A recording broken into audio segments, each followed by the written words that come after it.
ఈరోజు కల్లూరు క్రీస్తు సంఘము వారు నిర్వహిస్తున్నటువంటి సువార్త సభకు ఇచ్చేసినటువంటి సువార్థికులకును అదేవిధముగా ఈ సభను ఏర్పాటు చేసినటువంటి స్థానిక సంఘములకును చేరువచ్చిన వారందరికీ ప్రభువు నామంలో ప్రతి ఒక్కరికి వందనములు తెలియజేస్తూ ఉన్నాను. మీ మధ్యలో ఈ విధంగా వాక్యం మాట్లాడడానికి ప్రేమతో సహోదరులు, స్థానిక సేవకులు, పెద్దలు, గౌరవనీయులు సత్యానందం గారు ప్రేమతో మమ్మల్ని ఆహ్వానించి మీ మధ్యలో వాక్యమును బోధించుటకు అవకాశమును కల్పించినటువంటి స్థానిక సేవకులైనటువంటి సత్యానందం గారికి ప్రత్యేకమైన వందనములు తెలియజేస్తూ ఉన్నాను. ఈరోజు నాకు ఇవ్వబడినటువంటి అంశం ఏంటంటే త్వరలో రానున్న యోధా సింహము. అంటే ఈరోజు వారు నిర్వహించినటువంటి సభలో అంశం యొక్క టైటిల్గా వారు పెట్టినటువంటి అంశము త్వరలో రానున్న యోధా సింహము. ఈ యోధా సింహము ఎవరు అన్న విషయాన్ని మనం గమనిస్తే యేసు ప్రభువారు యోధా సింహముగాను రానై ఉన్నాడు. యేసు ప్రభువారి గురించి దావీదు వేరు అని, దావీదు చిగురు అని, దావీదు తాళము అని, యోధా గోత్రపు సింహం అని ప్రకటన గ్రంథంలో ఆయన గురించి కొన్ని సందర్భాల్లో వర్ణించడము జరిగింది. ఈ యోధా గోత్రపు సింహమే యేసుక్రీస్తు వారు.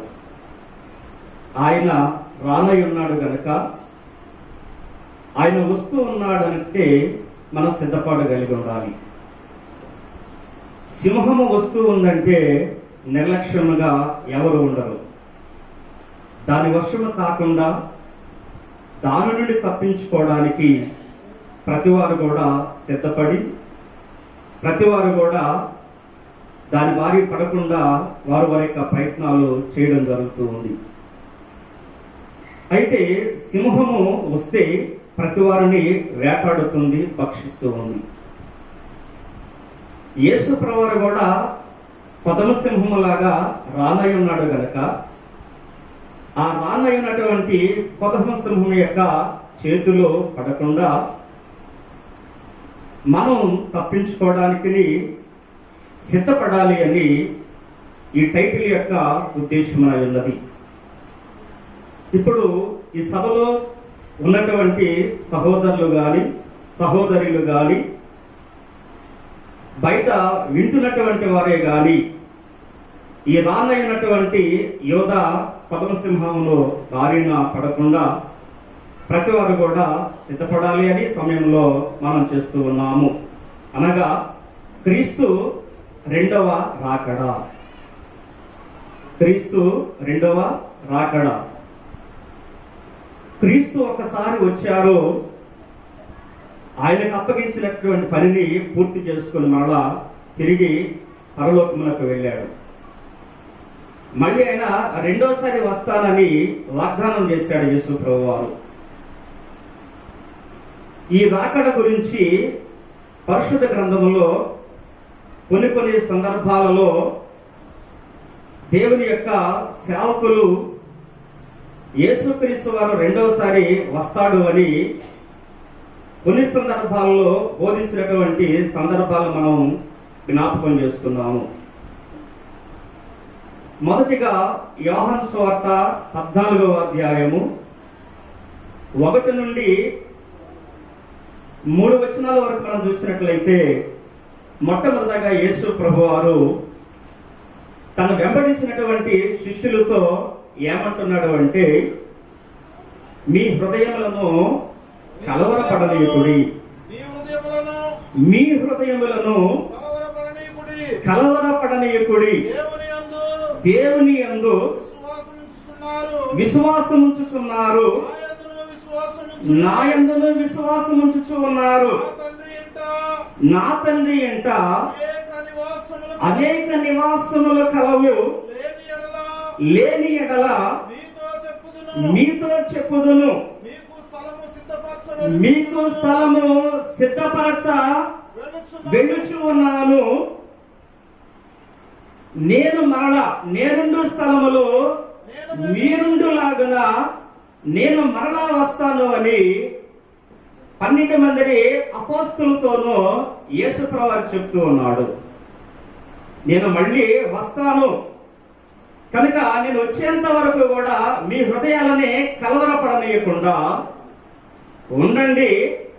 నేను ఎందుకు వెళుతున్నాను అంటే నా తండ్రి ఇంట అనేక నివాసములు ఉన్నాయి గనక నేను ఏ స్థలములోనైతే ఉంటూ ఉన్నానో ఆ స్థలములో మీరు కూడా ఉండులాగన మీ అందరి కొరకు నేను స్థలములను సిద్ధపరచడానికి వెళుతూ ఉన్నాను గనక నేను వెళ్ళి స్థలములను సిద్ధపరిచి మరలా నేనుండే స్థలములో మీరుండులాగన మీ కొరకు మరలా వస్తానని యేసుప్రభువు ఇక్కడ వారితో చెప్పినటువంటి మాటలు. ఆయన స్వయముగా మాట్లాడాడు అంటే ఆకాశము భూమియు గతించి పోయినప్పటికీ కూడా ఆయన మాటలు ఎన్నటకు కూడా గతించవు. ఆయన వస్తానని చెప్పాడు అంటే ఆయన రెండవసారి వస్తాడని తప్పకుండా ఈ మాటల ద్వారా వారు కలవరపడకుండా ధైర్యం కలిగి ఉంటూ ఉన్నారు. అంటే యేసుక్రీస్తు వారు రెండవసారి వస్తానని స్వయముగా ఆయనే మాట్లాడాడు కాబట్టి తప్పకుండా ఆయన రెండవసారి మేఘాలుడుగా యువత కొదమ సింహంలాగా వస్తాడు అని మనం జ్ఞాపకం చేసుకోవాలి.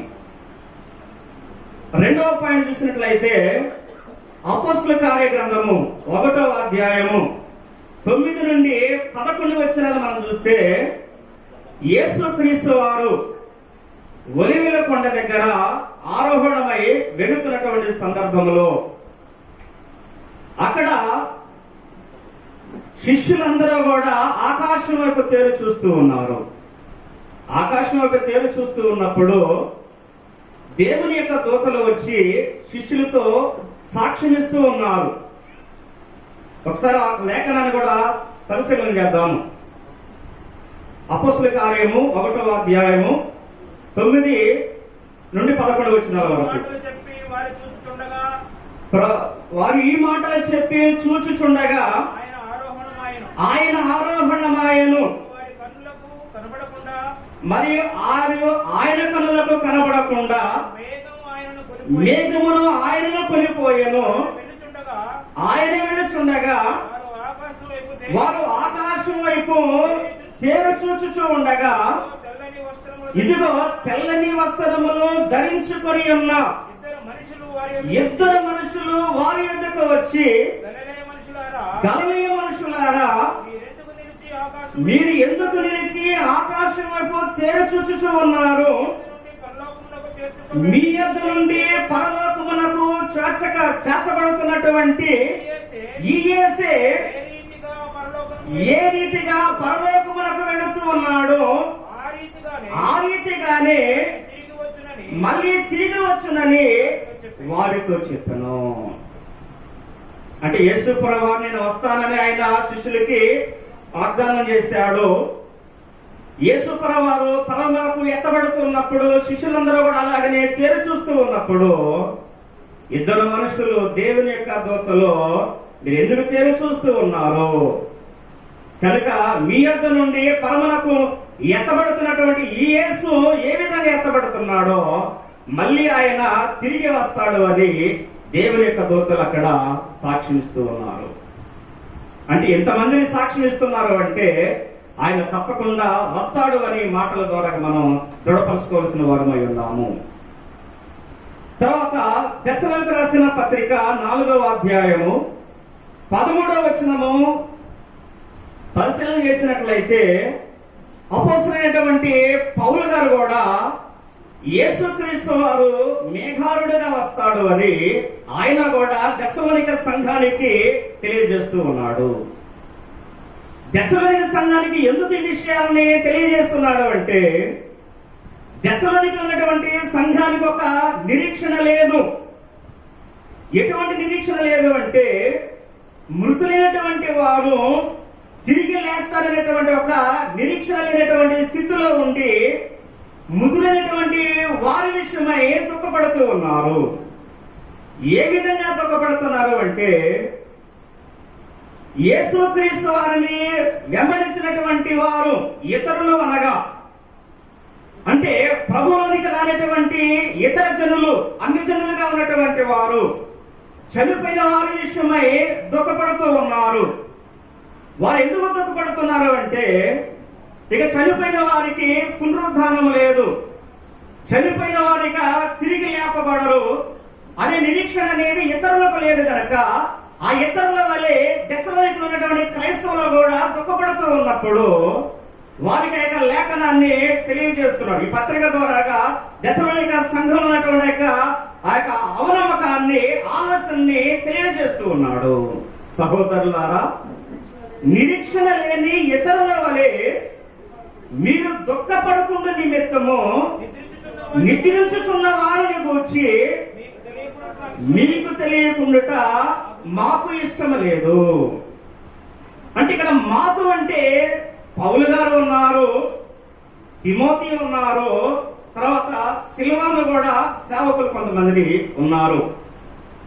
అంటే చనిపోయినటువంటి వారి విషయమై మీకు తెలిసినట్లయితే ఆ చనిపోయిన వారి గురించి మీరు దుఃఖపడకుండా ఉండగలుగుతారు అని మీకు తెలియకుండా మాకు ఇష్టం లేదు. యేసు మృతి పొంది తిరిగి లేచనని మీరు నమ్మిన ఎడలా, అదే ప్రకారము యేసునందు నిద్రించినటువంటి వారిని దేవుడు ఆయనతో కూడా వెంట పెట్టుకొని వస్తున్నాడు. ఎలా వస్తున్నాడు అంటే, ఆయన మేఘారుడుగా వస్తున్నాడు. అంటే యేసుక్రీస్తు వారు రెండవసారి మేఘారుడుగా వస్తూ ఉన్నాడు. ఆయన వచ్చినటువంటి సమయంలోని మృతులు అందరూ కూడా లేపబడతారు. ఆ లేపబడుతున్నటువంటి తరుణంలోని సజీవులుగా ఉన్నటువంటి మనము ముందుగానే సన్నిధి శాపము గాని మనకంటే ముందు ఉన్నటువంటి వారు మరి మృతులుగా లేపబడిన తర్వాత వారును మనమును ఏకముగా ప్రభువుని ఎదుర్కొనడానికి సిద్ధమవుతామని ఆ విషయాన్ని దశలోని సంఘానికి తెలియజేస్తున్నాడు. అంటే పౌలు యొక్క బోధలో కూడా దశలోని సంఘానికి ఏం తెలియజేస్తున్నాడంటే, యేసుక్రీస్తు వారు మొదలు ఏ విధంగా వచ్చి వెళ్ళిపోయాడో మళ్ళీ ఆయన యందు విశ్వాసం ఉంచినటువంటి వారిని తీసుకుని వెళ్ళడానికి రెండోసారి వస్తాడు గనక, మీరు నిరీక్షణ లేనటువంటి వారి వలె దుఃఖపడకుండా, మరి చనిపోయిన వారికి పునరుద్ధానం ఉంది, పునరుద్ధానం పొందినటువంటి వారును సజీవులు ఉన్నటువంటి మనం కూడా ఇద్దరు ఏకమయ్యి ప్రభువుని ఎదుర్కోవడానికి అవకాశం ఉంటుంది. కాబట్టి మీరు ధైర్యం కలిగి నిరీక్షణ కలిగి ఉండండి. పౌలు యొక్క బోధ ద్వారాగా దశలోనికి ఉన్నటువంటి సంఘంలో ఉన్నటువంటి యొక్క ఆలోచనని దృఢపరుస్తూ ఉన్నాడు. నిరీక్షణ కలిగి ఉండండి, ఆయన రాకడ కొరకు మీరు నిరీక్షణతో ఎదురు చూడమని వాళ్ళని ఆ లేఖనముల ద్వారాగా బలపరుస్తూ ఉన్నాడు. ఆ 18వ వచనం ఏంటంటే, ఈ మాటల చేత మీరు ఒకరిని ఒకరు ఆదరించుకోండి, ఒకరినొకరు మీరు బలపరచుకోండి. మనకంటూ ఒక నిరీక్షణ ఉంది, ఇతరులాగా మనం లేము. మనకి నిరీక్షణ అంటే ఏమిటంటే, ప్రభువు మృతి పొంది తిరిగి లేచాడు, మృతి చెందిన వారు కూడా తిరిగి లేపబడతారు. వారును సజీవులను మనం కూడా ప్రభువు రెండోసారి మేఘాలకు వచ్చినప్పుడు మనందరం కూడా ఏకమై కలిసి ప్రభుని ఎదుర్కొంటామని ఈ మాటల ద్వారాగా దశలో ఉన్నటువంటి సంఘం అంతా కూడా మాటల ద్వారా ఆదరించబడి ధైర్యపరచబడ్డారు. ఇది పౌలు బోధ ద్వారాగా దశలో ఉన్నటువంటి సంఘము బలపడినట్టుగా మనం చూస్తూ ఉన్నాము. అలాగనే పేతురు బోధలో కూడా ఏం చేస్తున్నట్టే, ప్రభువు మేఘాలుడుగా వస్తాడు, ఆయన మరలా తిరిగి వస్తాడని పేతురు కూడా ప్రభువు రాకడ గురించి ఆయన బోధలో కూడా మనం చూడగలుగుతూ ఉన్నాము.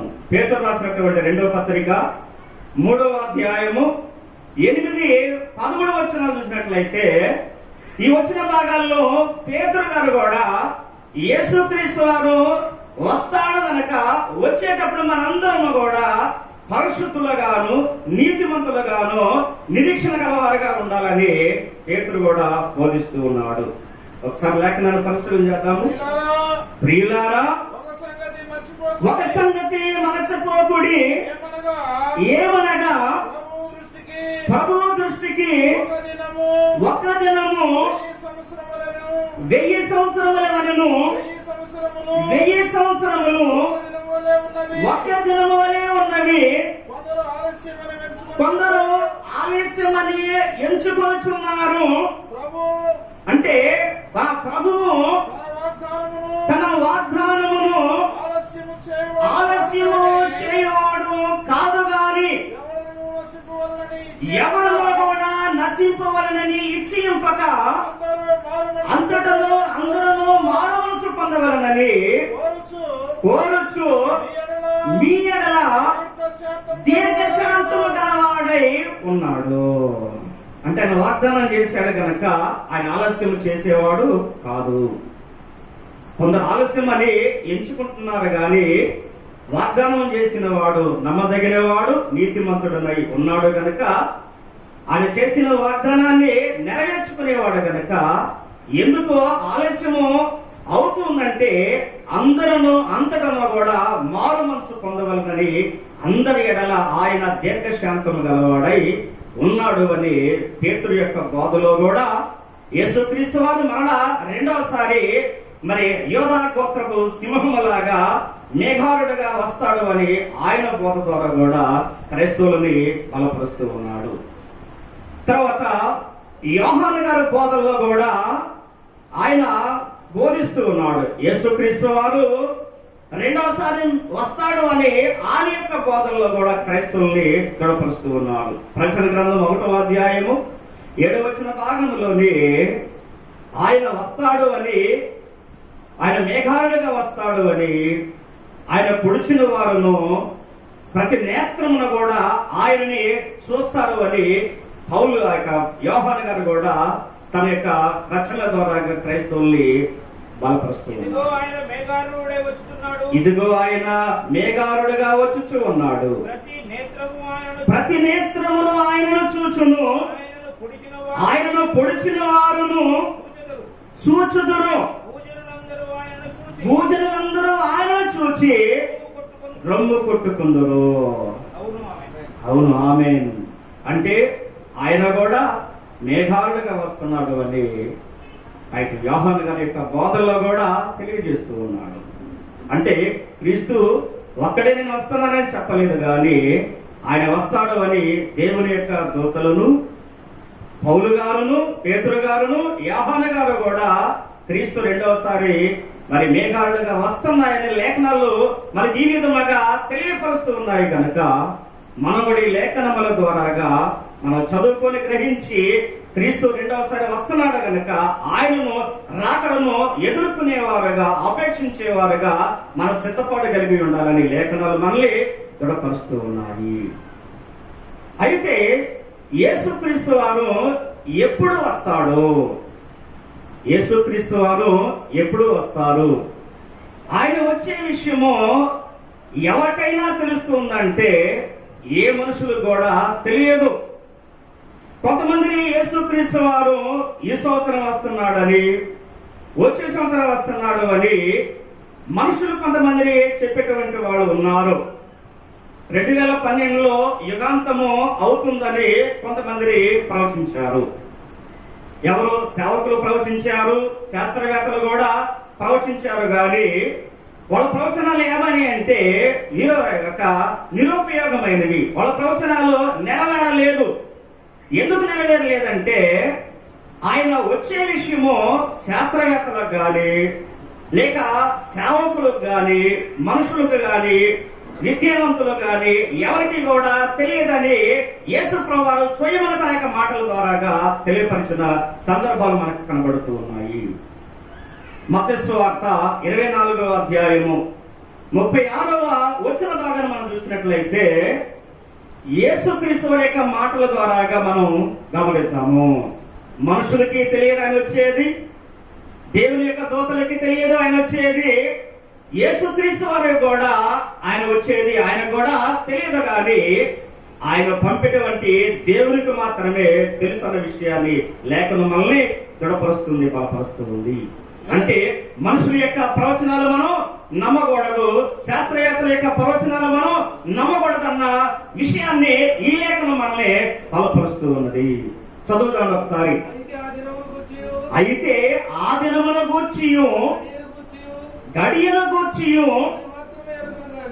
అయ్యా తండ్రి మాత్రమే ఎరుగును గాని ఏ మనుషుడైనను పరలోకమందున్న దూతలైనను కుమారుడైనను కూడా ఎరగడు. అంటే దేవుడు మాత్రమే ఎరుగుతాడు, దేవునికి మాత్రమే తెలుసు, గాని ఏ మనుషుడు కూడా ఎరగడు, పరలోకమందున్న దూతలు కూడా ఎరగవు, రానైనటువంటి క్రీస్తు కూడా ఎరగడు. గాని యేసు క్రీస్తు వారిని పంపుతున్నటువంటి తండ్రి అయిన దేవునికి మాత్రమే తెలియను. అది ఏ గడి అంటే ఈ యొక్క యోధా గోత్రమ సింహము రెండవసారి వస్తున్నటువంటి దినము, రెండవసారి వస్తున్నటువంటి ఆ గడియ ఎవరికి తెలియదని యేసు ప్రభు మాటల ద్వారాగా తెలియజేస్తూ ఉన్నాడు. అయితే ఆ దినము ఎలా ఉంటుందో వివరిస్తూ ఉన్నాడు కింద మాటల్లోని. చదవండి ఒకసారి. ఆ దినమందు ఆ దినము ఎలా ఉంటుందో తెలియజేస్తున్నాడు. నోవాహు దినములో ఇలాగ ఉండును, మనుష్య కుమారుని యొక్క రాకడను అలాగూ ఉండును. అంటే నోవాహు దినములలో ఎలాగ ఉన్నారు అంటే నోవాహు యొక్క దినముల్లోని తింటూ ఉన్నారు, తాగుతూ ఉన్నారు, వివాహం చేసుకుంటూ ఉన్నారు, వివాహానికి యోగడుతూ ఉన్నారు, వాళ్ళ పనుల్లో వాళ్ళు ఉంటున్నారు. కానీ నోవాహు దినాల్లోని ఏ విధంగా అయితే హఠాత్తుగా జల ప్రళయం వచ్చేసి జనులందరినీ కూడా ముంచివేసిందో, ఆ దినాల్లో ఎలాగైతే హఠాత్తుగా జరిగిందో నా దినము కూడా ఆ విధంగా ఉంటుందని తెలియజేశాడు. నోవాహు దినాలలో జల ప్రళయం వస్తుందని తండ్రి దేవుడు ముందుగానే నోవాహుతో తెలియజేశాడు. ఈ లోకంలో ఉన్నటువంటి జనులందరూ కూడా వారి మార్గాన్ని చెరిపి వేసుకుని ఉన్నారు కనుక వీళ్ళందరూ కూడా నేను జల ప్రళయం ద్వారా నేను నాశనం చేయబోతూ ఉన్నాను. వాళ్ళతో పాటు నీవు నాశనము కాకుండా ఆ జల ప్రళయంలో మునిగిపోకుండా ఉండడానికి నీ కొరకును నీ కుటుంబం కొరకు వాళ్ళని సిద్ధపరచుకోమని దేవుడు నోవాహుతో తెలియజేశాడు. అయితే నోవాహుతో దేవుడు చెప్పిన విధముగా ఆయన అరలో పెట్టి వాడను నిర్మాణం చేశాడు, కొలతల ప్రకారంగా నిర్మాణం చేశాడు. ఆయన ఏ చెక్కతో నిర్మాణం చేయమన్నాడో ఆ చెక్కతోనే నిర్మాణం చేశాడు. దాదాపుగా 100 సంవత్సరాలు పట్టింది ఆ యొక్క వాడ నిర్మాణం చేయడంలోని. ఈ 100 సంవత్సరాలలో కూడా నిర్మాణం చేస్తూ ఆత్మరూపిగా తండ్రినటువంటి దేవుడు ఆ తరములో ఉన్నటువంటి జనానికి సువార్తను అంటే రాబోతున్నటువంటి జల ప్రళయం గురించి తెలియజేశాడు. మీరందరూ కూడా మార్పు చెంది వాడలోనికి ప్రవేశించమని తెలియపరిచినా గాని జనులు ఏం చేశారంటే ఆ ప్రకటనే వ్యర్థం చేసుకున్నారు. అంటే ఆ ప్రకటన ఎవరో కూడా లక్ష్య పెట్టకుండా తింటూ ఉన్నారు, త్రాగుతూ ఉన్నారు, వివాహాలు చేసుకున్నారు, వివాహాలకు ఇవ్వబడుతున్నారు, వారి యొక్క కార్యకలాపాల్లోనే ఉన్నారే గాని ఇదిగో ఇంతగా నోవాహు మరి తెలియజేస్తూ ఉన్నాడు కనుక ఎవరైనా కానీ యొక్క ప్రకటన విని మార్పు చెంది ఆ ఓడలోనికి రావాలనే ఉద్దేశము ఎవరికి కూడా లేదన్నమాట. అయినా గాని ఎవరు వచ్చినా రాకపోయినా గాని దేవుడు చెప్పినటువంటి మాటను నెరవేర్చగలిగినటువంటి దేవుడు కనుక ఆయన యొక్క భార్య, కుమారులు, కోడళ్ళు కలిసి ఆ 8 మందిని వాడను సిద్ధపరచుకొని లోకములో ఉన్నప్పటికీ కూడా, లోక జనుల మధ్యలో ఉన్నప్పటికీ కూడా, లోక జనుల వలె కాకుండా, లోక జనుల ఆచారాల వలె కాకుండా, లోక జనులు జరిపించుకునే కార్యక్రమాల వలె కాకుండా దేవుని యొక్క పిల్లలుగా దేవుడు చెప్పినటువంటి మాటల ప్రకారంగా వాళ్ళు జీవించడం అనేది జరిగింది. అంటే లోకంలోని జనులు తాగేవాళ్ళు, అలాగనే తినేవాళ్ళు, వివాహాలు చేసుకునేవాళ్ళు, ఇవ్వబడుతూ ఉండేవాళ్ళు, ఇక లోకపరమైనటువంటి జీవితాన్ని జీవిస్తూ ఉన్నా గాని నోవాహు గాని నోవాహు భార్యే గాని, కుమారులే గాని, కోడళ్ళే గాని లోకాన్ని చూసి ఎప్పుడు కూడా మనం కూడా వాళ్ళ వలె ఉందన్నటువంటి ఆలోచన అనేది ఆ కుటుంబానికి రాకుండా దేవుడు జలప్రళయాన్ని రప్పిస్తాడు. ఆ జలప్రళయంలో మనం మునిగి చచ్చిపోకుండా ఉండాలి అంటే లోకానికి వేరే బ్రతకాలని దేవుని యొక్క మాట నెరవేరుస్తాడు అని భయం కలిగి ఆ మాట యందు నిరీక్షణ గలవారై ఉండి కుటుంబము దైవభక్తి కలిగి జీవించారనమాట. ఇది ఎన్నేళ్ళు అంటే దాదాపుగా 100 సంవత్సరాలు టైం పట్టింది. ఈ 100 ఏళ్ళు కూడా నోవాహు మరి వాడు నిర్మాణం చేస్తూనే ఉన్నాడు. తన చుట్టుపక్కల ఉన్నటువంటి వారితోనే దేవుడిలాగా జల ప్రళయాన్ని రప్పించబోతూ ఉన్నాడు. మీరు కూడా వచ్చి వాడలోనికి రండి అని అందరూ చెప్తున్నా గానీ ఆయన మాటలు ఎవరో కూడా పట్టించుకోలేదన్నమాట.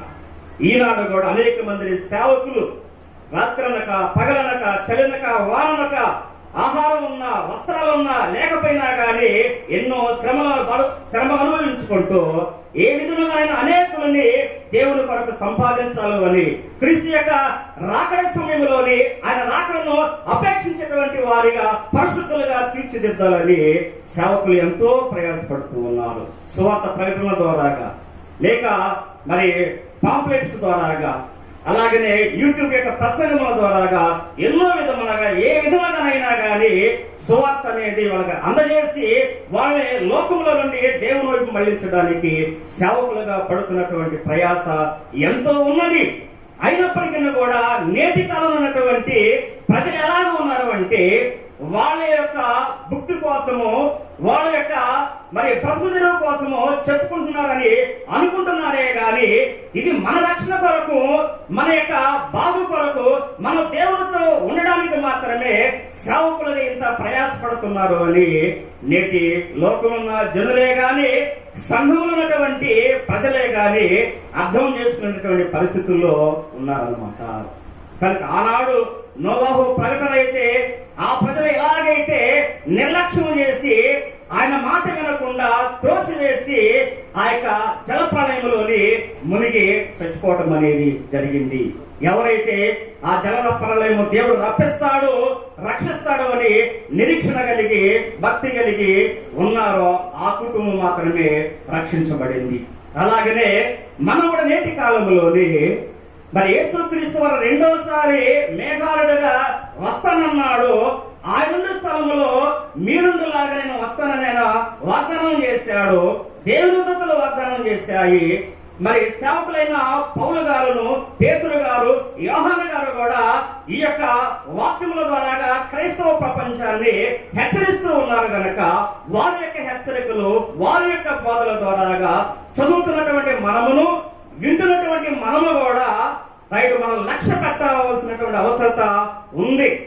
ఆనాడు వారు ఎలాగైతే నిర్లక్ష్యం చేసి ఆ యొక్క జల ప్రళయానికి గురి అయినారో వారి వల్ల మనం కూడా నిర్లక్ష్యం చేయకుండా మరి నోవాహు దినాలలో జరిగినట్టుగానే నా రాకడ దినమందు కూడా జరుగుతుందని యేసు ప్రభువు స్వయంగా తన మాటల ద్వారాగా తెలియజేశాడు. కాబట్టి ఆయన మాటలు అనేవి ఆకాశం భూమియు గతించిపోయినా గాని ఆయన మాటలు గతించవు గనక ఆయన తప్పకుండా వస్తాడు గనక ఆ వచ్చే సమయంలోని ఎవరైతే ఆయన మాటలు యందు మరి లక్ష్యం ఉంచి నిరీక్షణ ఉంచి ఆయన రాకడను అపేక్షించాలనేటువంటి సిద్ధపాటు ఎవరైతే కలిగి ఉంటారో ఆ కలిగి ఉన్న ప్రతి వారు కూడా ఆయనతో పాటు ఎత్తబడే అవకాశం ఉంటూ ఉన్నది.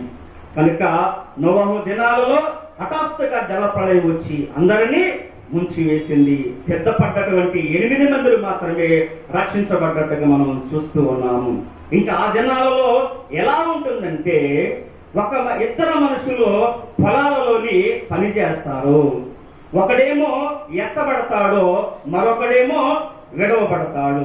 ఎత్తబడేవాడి యొక్క ఉద్దేశం ఎలా ఉందంటే యేసు ప్రభువారు రెండోసారి వస్తానన్నాడు కనుక ఆయన మాట తప్పడు. ఆయన వచ్చే సమయంలో ఆయనతో పాటు నేను కూడా ఎత్తబడి ఆయన స్థలంలో నేను కూడా ఉండాలని ఆశ కలిగిన వాడు ఈ లోకములో జీవించినా గాని భౌతిక సంబంధమైన జీవితాన్ని జీవిస్తున్న శరీర సంబంధమైనటువంటి ఆ యొక్క కోరికలను అలవాట్లన్నీ కూడా మానుకొని ఆత్మీయ జీవితం కలిగి ఆత్మ సంబంధంగా బ్రతికినటువంటి వాడు ఎత్తబడే అవకాశం ఉంటుంది. అంటే ఇద్దరు సోదరులు పొలంలో పనిచేస్తున్నాడు. ఒకడేమో దేవుని యొక్క క్రీస్తు యొక్క వాగ్దానాన్ని నిరీక్షణతో ఎదురు చూసి బ్రతికాడు. మరొకడేమో ఆ నిరీక్షణను త్రోసివేసి వస్తాడో రాడని అవనమ్మకంతో బ్రతికాడు. కాబట్టి అలా బ్రతికిన వాడేమో విడవబడ్డాడు. రైట్, దేవుడు ప్రభు యొక్క రాకడని, ఆయన యొక్క వాగ్దానాన్ని మనసులో ఉంచుకున్నటువంటి వాడు ఎత్తబడటం జరిగింది. ఇద్దరు స్త్రీలు విసురుతుంటారు. ఒక ఆమె విడవబడుతుంది, మరొక ఆమె ఎత్తబడుతూ ఉందన్నమాట. కనుక మరి 10 మంది కన్యకలు ఉన్నారు. కన్యకలు అంటే పరిశుద్ధులే, వాళ్ళు పాపం ఎరగనటువంటి వాళ్ళే. కానీ 10 మందిని కన్యకలు అంటే పరిశుద్ధులుగా ఉన్నటువంటి వీళ్ళు రైట్ మరి పెళ్లి కుమారుడు యొక్క రాకడకు కొంత ఆలస్యమైనప్పుడు 5గురేమో సిద్ధపడ్డారు, 5గురేమో సిద్ధపడలేదు. 5గురేమో సిద్ధపడి ఆలస్యమైతే ఒకవేళ దీప్తిలు ఆరిపోతాయని నూనె తీసుకుని వెళ్ళారు. 5గురేమో దివిటీలు మాత్రం వెలిగించుకొని ఉన్నట్టు పాటుగా వెళ్ళిపోవడం జరిగింది. పెళ్లి కుమారుడు ఆలస్యం అయ్యాడు. రైట్, దివిటీలు ఆరిపోకుండా మరి నూనె తీసుకుని వెళ్ళేటువంటి వాళ్ళు సిద్ధలో పోసుకొని వెలిగించుకొని రైట్ ఆయన్ని ఎదుర్కొన్నారు. ఈలోగా దివిటీలు ఆరిపోయాయి. నూనె కోసం వెళ్ళి కొనుక్కొని వచ్చేలోగా పెళ్లి కుమారుడు వచ్చాడు. మరి కేక వేశాడు, డోరు తీయబడింది. సిద్ధపడ్డ వాళ్ళు లోపలికి వెళ్ళారు, డోరు వేయబడింది. రైట్, సిద్ధపడినటువంటి వాళ్ళు వచ్చి డోరు కుట్టినా గాని, తలుపు తీయమన్నా గాని పెళ్లి కుమారుడు ఏమన్నాడంటే, ఆ గడి అయినను ఆ సమయమైనను మీకు తెలియదు కనుక మీరు సిద్ధపడగలిగి మెలుగుగా ఉండండి ఆ సమయంలో పెళ్లి కుమారుడు తెలియచేయడం జరిగింది. అంటే సంఘంలో కూడా నేను కూడా సంఘ సభ్యురాల్ని, నేను కూడా సంఘ సభ్యుల్ని, ఆరాధనలో పాల్గొంటున్నాను, క్రైస్తవుడిగా జీవిస్తున్నానని మనం కూడా అనుకుంటున్నాం. ఈ 10 మంది కన్యకలు ఎలాగైతే పరిశుద్ధులుగా ఉన్నామో అనుకొని 5గురు సిద్ధపడి 5గురు సిద్ధపాటు లేకుండా ఉన్నారో, నేనో క్రైస్తవుడుగా బ్రతుకుతున్నటువంటి వీళ్ళలో కూడా కొంతమందిలోని సిద్ధపాటు ఉంది, కొంతమందిలో సిద్ధపాటు లేదు. కాబట్టి సిద్ధపడిన వాళ్ళేమో ఎత్తబడతారు, సిద్ధపాటు లేనటువంటి వాళ్ళు విడవబడతారు ఈ 5గురు లాగానే. కనుక ఈ పాఠ్యాంశం ద్వారాగా యేసుక్రీస్తు వారు మొదటగా ఏ విధంగా వచ్చి తండ్రి చిత్తాన్ని నెరవేర్చి వెళ్ళిపోయాడో, ఆయన వెళ్లే ముందుగా నేను వస్తానని వాగ్దానం చేశాడు. ఆ వాగ్దానం ప్రకారంగా ఆయన రానై ఉన్నాడు. గనక ఆయన వచ్చేలోగా క్రైస్తవులుగా, దేవుని పిల్లలుగా మనం కూడా సిద్ధపడగలిగి ఆయన రాకడను అపేక్షించేవారుగా ఉండాలని చేరువచ్చినటువంటి మీ అందరికీ నన్ను కూడా హెచ్చరించుకుంటూ ఈ యొక్క కొద్ది మాట నేను ముగిస్తూ ఉన్నాను. అందరికీ వందనములండి.